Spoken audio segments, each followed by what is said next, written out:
Well, Avatar. We meet at last. Guardian, I should have known it'd be you! Now. Is that any way to greet your better half? Yeah, come on through, Big Red. I got a nice hard goodbye right here for you. In good time, Avatar. We do have a score to settle.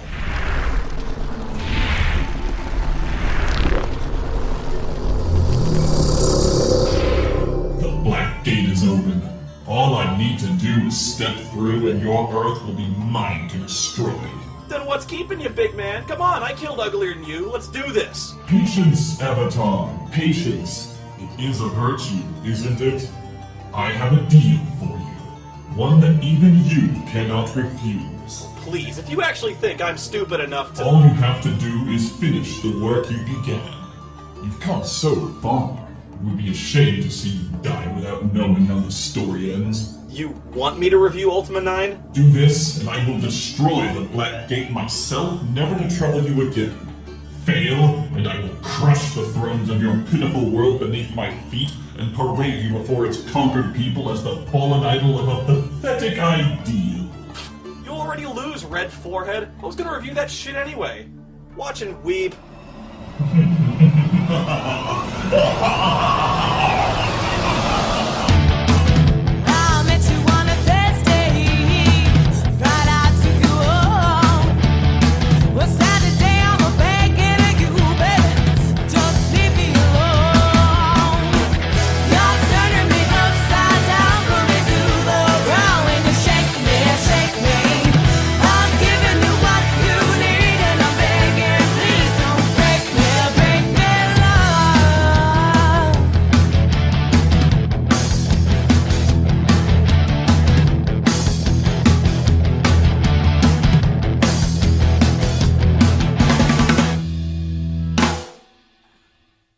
Well, here we are, I guess, finally. Ultima IX Ascension. God, this fucking game. You know, I've probably said this before and meant it, but no joke. This is the worst fucking game I ever played in my life. And I know how that sounds. I know I say that all the time, probably. And I know you could probably point to other games that are worse in individual respects, like Pumpkinhead or something like that. You know, I've raged against them, but... It's just everything, and I don't even know what to say. It's very easy to describe and very difficult at the same time. I guess the way I could put it is, I've never seen a worse story told more poorly in a video game. There's just so much more to it than that, and I don't even want to play it. I don't want to. I would seriously rather staple my dick to a burning log than even remember that this game exists. When I play. I suppose I have to, though, right? You know, I suppose I'm obligated, and I suppose it's the reason I started doing this whole thing, you know, because you needed context. You know, you needed context. You needed to see all of the games leading up to this. You had to see how great they were to fully understand just what an unmitigated atrocity Ultima IX turned out to be. You know, it's like you had to see Highlander, the original movie, to fully understand how terrible and what a betrayal Highlander the Source was. We're the princes of the universe. Oh, God. The Ultima series really represents my childhood. I was playing these games with my older brother before I could even read on the very first monochrome computer we ever had. I grew up along with the Ultima series as the graphics, gameplay, technology, and the story evolved. My own psychoses and frustrations with some of the better games aside, these were some of the deepest, most thought-provoking stories ever told in RPGs. Ultima changed gaming. It added character and philosophy and story to a previously pretty brainless genre. And then Electronic Arts happened.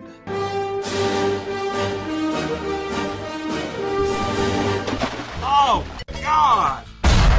Oh, my God! You can't even call this game rushed as much as it's basically unfinished. Whatever story Ultima 8 Pagan was supposed to have was either cut to meet a deadline or buried underneath an incredibly ill-advised new focus on isometric platform jumping and a magic system so complicated and convoluted it felt more like an open book test at Hogwarts.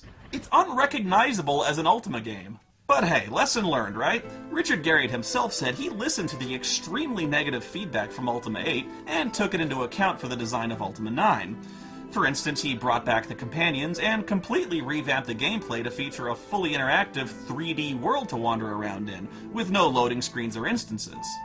And then Electronic Arts happened again.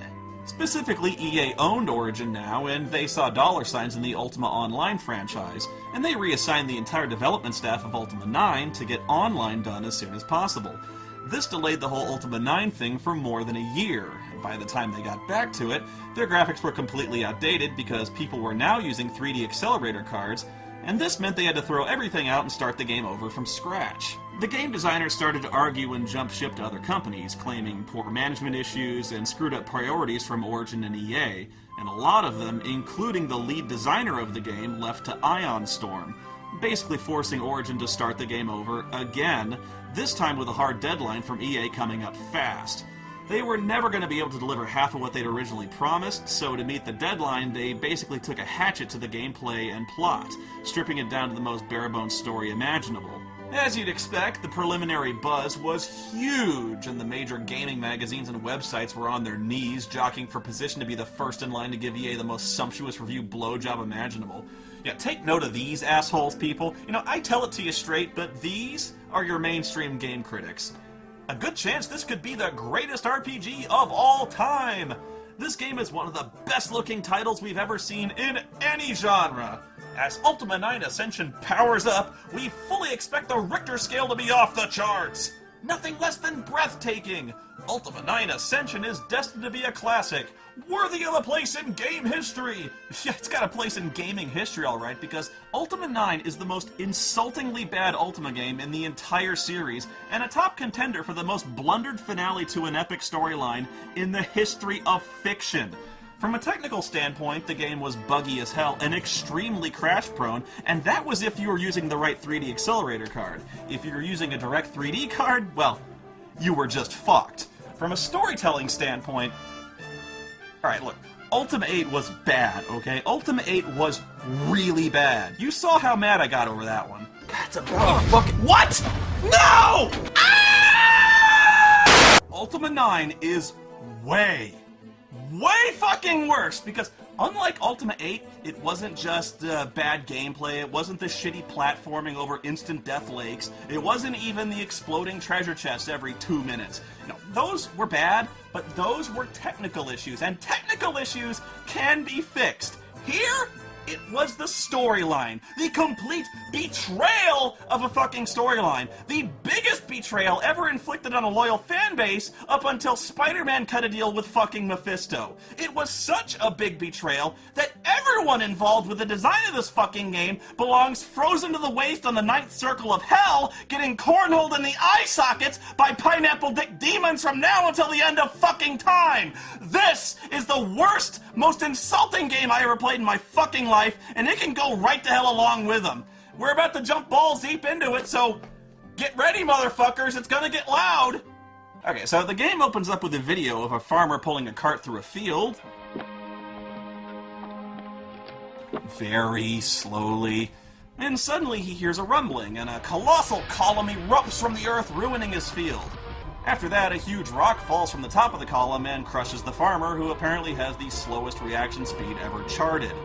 Come on, man, it's been like a full minute. You couldn't even back away a couple steps? You're a Britannian farmer. You had to seen weirder shit than this. That one dude is a Kilrathi starfighter in his field.